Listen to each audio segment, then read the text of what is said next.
Hey guys, Joe Camel coming to you with another episode of Fishing with Phil. We just took a carp. Right now this fish isn't fighting because he's laying down in the weeds. But he's on there.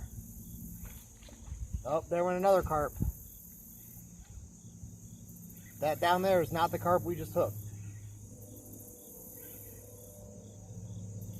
Alright, let's go down and land him. Oh snap. I almost forgot my pliers. And my cutters just in case. Alright, so right now guys, okay. So as you can see, he's still hooked. See my rod? He's not fighting. He doesn't fight once he's in those weeds. When he's in those weeds, he's nice and calm. That's how I was able to have time to grab the camera and capture this. So we're going to come over here and we're going to land him. And I'm actually going to put my drag out. I'm going to let my drag all the way out.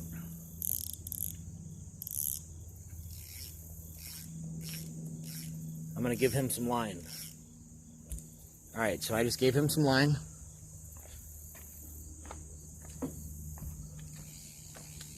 Drag is out. You guys hear the drag? Drag's clicking. He's still not fighting, guys. Look. That's me dragging. That's not him. He don't fight unless you make him. So right now that fish is completely fine.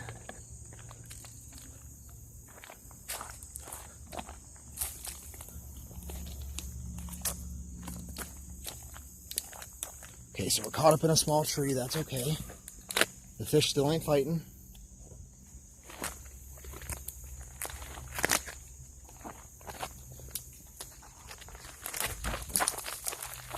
Alright, and I'm going to tighten my drag back up.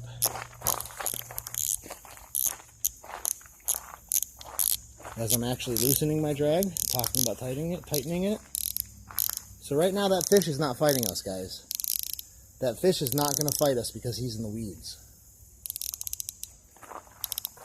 I have my drag tightened back up, not all the way.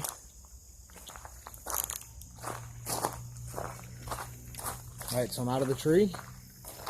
I'm going to set you guys down right here, because this is unfortunately where we're going to have to land that fish because we don't have a net. So I am going to try and clear out some of these rocks and gravel real quick while he's not fighting, while he's remaining calm. I'm going to try and clear out some of this debris so the fish doesn't hurt himself.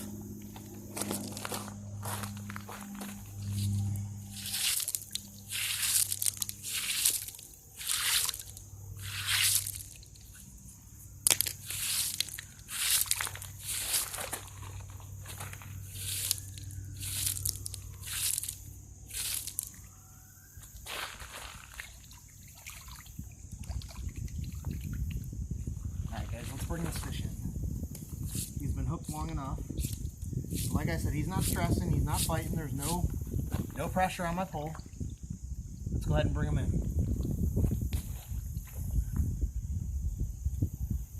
Now he's fighting.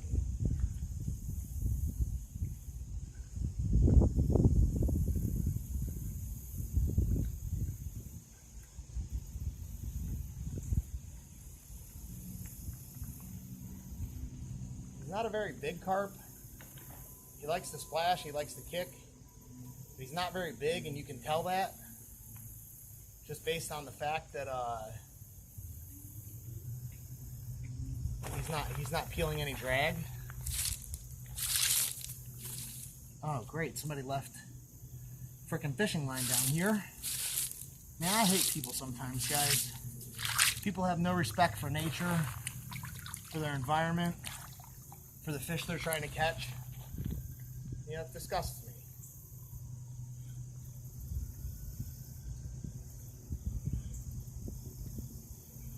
He's kicking up some mud. He's coming on in.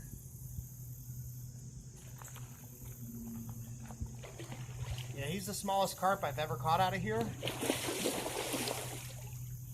But he is still a carp, as you can hear. Now I'm going to go ahead and let him fight for a minute. I'm going to give him some drag. Because the last thing I want him to do, guys, I'm going to give him some drag and let him fight for a minute. The last thing I want him to do, guys, is come out of this water flopping and scraping himself up on these rocks. I'd rather him go ahead and fight out in the water you know, and get a little bit tired, let him exhaust himself a little bit. Because I do not want him flopping around in these rocks and hurting himself, guys. Okay, that was a good push. He took off that time. I'm going to reel him back in a little bit, guys.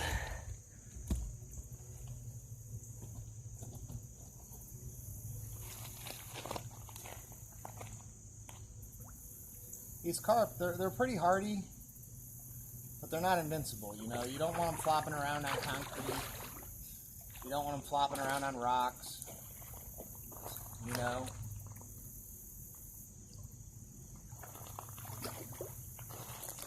So we're actually going to go ahead and bring him in.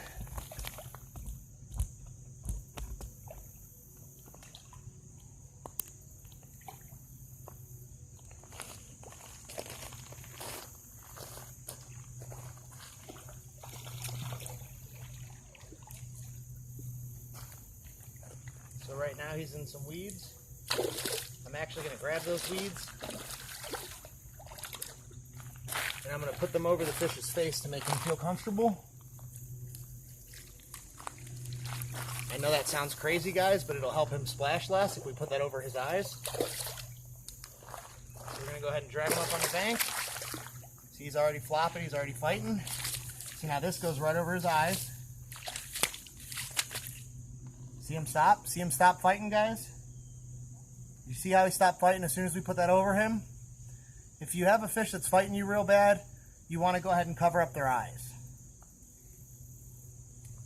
Now I need to go ahead and get to my hook.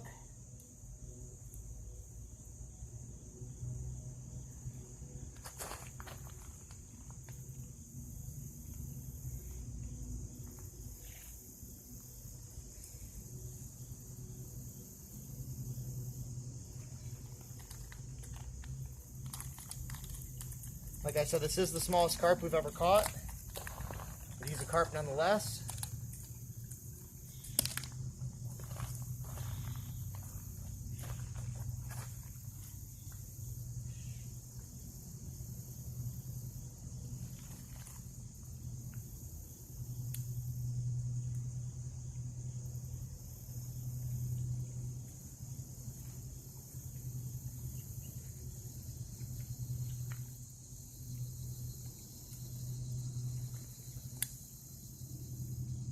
Almost got him unhooked.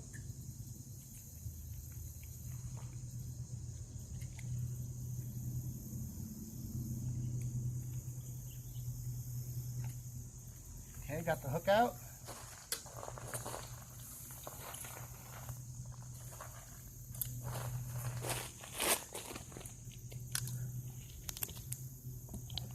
We're going to try and take a picture with him, and we're going to get him right back in the water.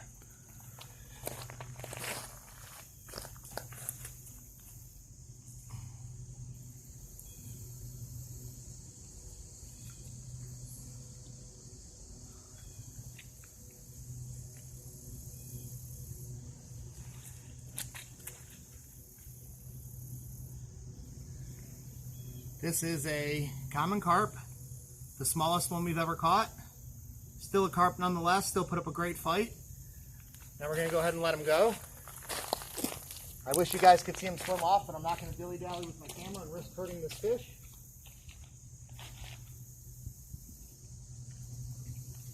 And there he goes. Swam right away.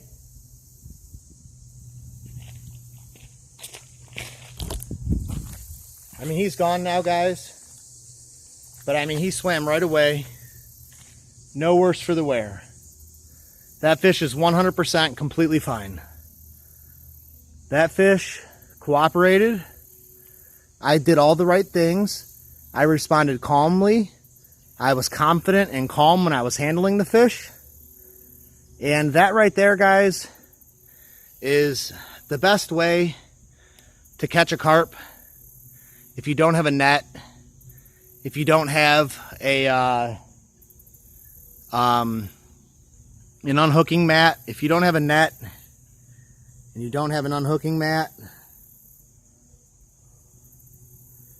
I actually have some kind of bug here crawling around on my finger that I believe may have actually come off of that carp.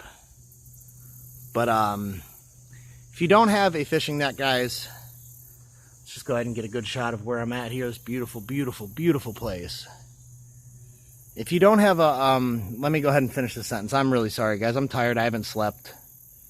But if you don't have a net and you can't net the fish out of the water and you have to land them on the bank and you don't have an unhooking mat and you don't have a sling and you don't have a cradle, you know, the best way to do it is try and clear off your area. Make sure there's nothing that's going to immediately damage the fish. Cover that fish's eyes to get him to stop splashing, to get him to stop fighting, you know, to make sure that that fish doesn't hurt himself. You know, you don't ever want to hurt a fish when you're catching them, especially if you're catch and release. It's senseless to come out here and kill these beautiful, beautiful, beautiful fish. It's senseless. There's no need for it. It's ridiculous. You have to respect the fish, respect your environment, respect nature, so that you can come back out and catch that fish again. Somebody else can catch that fish. That fish might live 15 years and my daughter might catch that fish someday, guys. You have to think about what you're doing, guys. You have to be prepared. And most of all, you have to have fun. So this has been another episode of Fishing with Phil. I hope everybody enjoyed it, and we will catch you guys on the next one. Peace.